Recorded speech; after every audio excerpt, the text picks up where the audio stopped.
Salam kembali sahabat, bertemu dengan saya Ferdinand Utahayan di Monolog Sosialis TV. Kali ini kita berbicara terkait dengan rencana bergabungnya PDI Perjuangan di koalisi yang dipimpin oleh Pak Prabowo Subianto pada pemerintahan Republik Indonesia di 2024-2029. Tersisa 9 hari lagi. Masa jabatan Jokowi akan segera berlalu dan berakhir dan akan digantikan oleh Pak Prabowo Subianto yang akan mengucapkan sumpah jabatannya di hadapan masyarakat Indonesia pada tanggal 20 Oktober 2024 nanti. Kemarin ramai perbincangan tentang rencana bergabungnya PDI Perjuangan dengan koalisi yang dipimpin oleh Pak Prabowo. Tapi sampai hari ini, sampai tanggal 11 Oktober 2024, belum ada tanda-tanda bahwa PDI Perjuangan memang akan segera bergabung dengan kabinetnya Pak Prabowo Subianto.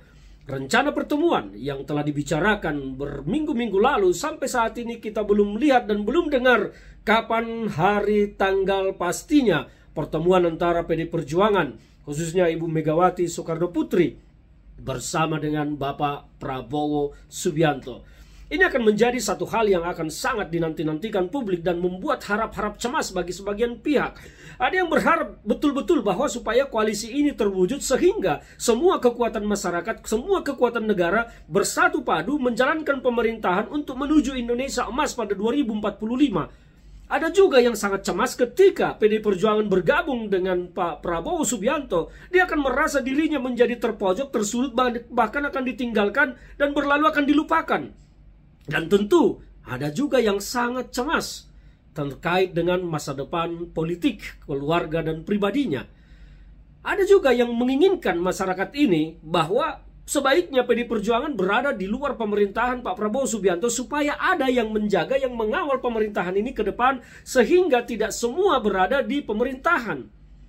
Berharap, kata kerennya, berharap ada yang berharap nih supaya PDI Perjuangan betul-betul menjadi oposisi saja di pemerintahan Pak Prabowo Subianto. Benarkah kalau PDI Perjuangan menjadi oposisi? Kita anggaplah ya, Indonesia sebetulnya tidak mengenal kata oposisi dalam sistem pemerintahannya, tetapi oke, kita menggunakan kata itu. Benarkah Indonesia akan lebih baik kalau PDI Perjuangan menjadi oposisi?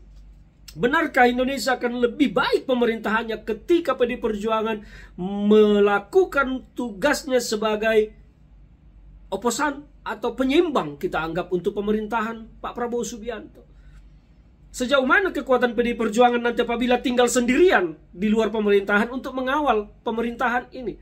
Memang menjadi dilema. Ketika PDI Perjuangan tinggal sendirian di luar, maka tidak akan ada gunanya menjadi oposisi, tidak akan ada gunanya mengawal pemerintahan, karena ketika menjadi kekuatan minoritas di parlemen, sama sekali tidak akan bisa berbuat apa-apa kecuali hanya bisa berbicara, bersuara, tapi tidak bisa mengendalikan sistem pemerintahan dan tidak bisa mengendalikan jalan rodanya pemerintahan ketika menjadi minoritas. Tapi ketika kekuatan berimbang di parlemen, di Senayan, di DPR, maka oposisi itu akan menjadi sangat berguna. Karena pemerintah tidak bisa seenaknya dan sesuka hatinya untuk membuat sebuah rencana program kerja. Karena ada yang akan menjadi penyeimbang. Tetapi ketika minoritas, contohnya PDIP, tinggal sendirian, saya pikir akan menjadi sia-sia PDIP berada di luar pemerintahan. Karena hanya akan bisa bersuara tanpa bisa mengendalikan. Nah, pilihannya memang kalau ketika PDI Perjuangan masuk di dalam pemerintahan, PDI Perjuangan akan bisa ikut mengontrol jalannya pemerintahan dari dalam sendiri. Tapi ini kan kita bicara tentang harapan masyarakat, bukan tentang harapan saya, bukan tentang harapan masyarakat. Sebetulnya masyarakat ini menginginkan PDIP berada di mana? Apakah menjadi kekuatan penyeimbang Prabowo atau berada bersama kekuatan Pak Prabowo di dalam? Kembali kepada topik utamanya. Kapan sebetulnya rencana pertemuan ini akan dilaksanakan? Kapan sebetulnya Prabowo akan bertemu dengan Ibu Megawati Soekarno Putri? Tidak ada yang tahu sampai saat ini. Publik menunggu, berharap-harap cemas.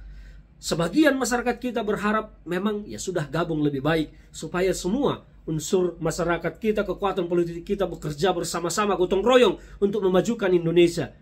Yang penting bukan gotong royong untuk melegalkan korupsi berjamaah semuanya.